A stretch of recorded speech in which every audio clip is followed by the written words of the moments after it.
안녕하세요. 네. 자, 정신 강의하고 있는 김영입니다. 우리 앞에 잠깐만 그 차례 부분을 보실래요? 우리 차례 부분을 보시면, 저는 이제 문제풀이를 어떤 식으로 할 거냐면, 처음부터 모의고사로 안 들어가고요. 그 다음에 이제 단원별로 일단 문제를 냈습니다. 그래서 1번에 뭐 정신건강 간호의 이해, 인간의 존중에서 단원별로 문제를 쫙 냈고, 그 다음에 이렇게 해서 전체적으로 한번 복습을 한 다음에, 그 다음에 이제 모의고사 쪽으로 넘어갈 거거든요.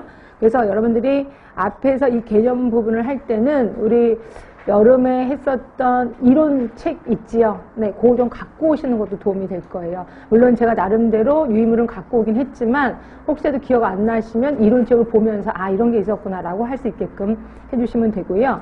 그 다음에 맨 처음에 했던 이해나 인간 존중, 치료적 인간관계 의사소통 이런 것들은 문제가 제법 나옵니다.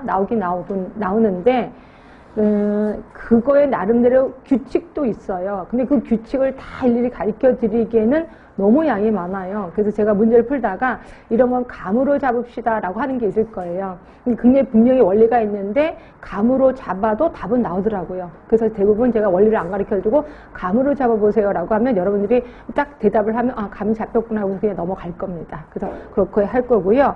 물론 그 다음에 사고장애, 기본장애, 불안해. 특히 사고장애는 우리가 알고 있는 조현병을 얘기하는 거예요. 여기는 당연히 시험 문제 엄청 많이 나오겠구나 하시면 될 것 같고요.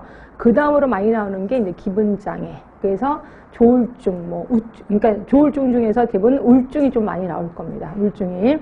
그 다음으로 많이 나오는 게 이제 불안장애. 그래서 요 세 개는 항상 꼭 삼총사예요. 많이 나옵니다. 네, 그렇게 해서 하시고요. 나머지들은 뭐 대부분 끊임없이 나오긴 하는데 그렇게 많이 나오지는 않을 거예요. 뭐 신체형장애라든지 성장애. 특히 성장애 같은 경우는 좀 붐을 타기도 합니다. 어떤 때 좀 많이 나오기도 하고 어떤 때는 조금 나오기도 하고 이런 식으로 나오고요. 그 다음에 치매 같은 경우는 시험 문제 지금 나오겠죠. 요즘은 노인분들이 하도 많아서 치매, 특히 지금 우리나라 치매와의 전쟁, 뭐 치매 국가관리제도를 만들고 있잖아요. 예, 이러다 보니까 치매 쪽에서는 나올 수밖에 없습니다. 치매 쪽은 보실 거고, 그다음에 섭식장애나 발달장애, 그러니까 섭식장애는 그렇게 많이 나오지는 않을 거예요. 이렇게 보시고, 그다음에 발달장애 쪽은 아기들에 해당이 되기 때문에 이것도 조금 나오긴 할 겁니다. 예, 그런 식으로 해서 대부분 우리 정신간호학이 여러분 발목은 잡지는 않을 거예요. 이게 뭐 이렇게 보면 간만 있어도 웬만큼 답은 써서 이것 때문에 떨어졌다는 걸 진짜 여태까지 한 번도 못 봤습니다. 그래서 정신간호는 문제를 조금 많이 풀다 보면 하나의 규칙도 발견하게 되고 대부분 나왔던 문제들이 또 나오고 그래서 웬만하면 수월하게 넘어갈 겁니다. 그렇게 해서 잔소리 이 정도만 하면 될 것 같고요. 우리가 문제가 많으니까 문제를 바로 들어가도록 하겠습니다. 자, 맨 처음에 보시면 이제 정신간호 이해 부분부터 들어갈게요. 혹시 미리 다 풀어 오셨나요, 문제? 네, 풀어 오셨다고 그러네요. 자, 일단 볼게요. 1번